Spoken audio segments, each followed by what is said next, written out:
Sometimes, occasionally, the military will put some substances into the atmosphere that are detected by our radar, our weather surveillance radar.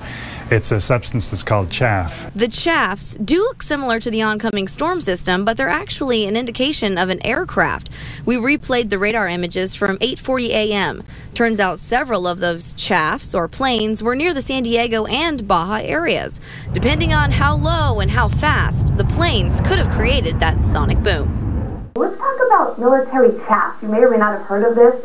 Now, chaff is something that the aircraft are equipped with. It's a spray that they put out in the atmosphere to confuse ground radars. It's a protection against, say, the radar-guided missiles, okay? So when they're flying these test patterns, they'll chaff the sky, and it shows up on radars.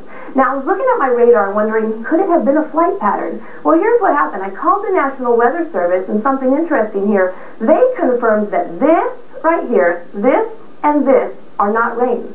That was not rain on our radar. So this is not rain. What is it? Could it have been chaff? Well, we may never know. But we've been dealing a lot with some military activity in terms of chaff anyway, and that's something that I experienced for the first time yesterday. That was a whole lot of fun. And that's where the military just basically dumps some of the tiny particles of plastic or metal, mylar, into the atmosphere. And basically they do this when we do already have weather in the area, because it's been around since as long as radar has been around, because that's the shot from yesterday's 6 o'clock show. What they do is try to confuse ground-based Doppler radar systems, and as Mark put it so kindly, ground-based meteorologists.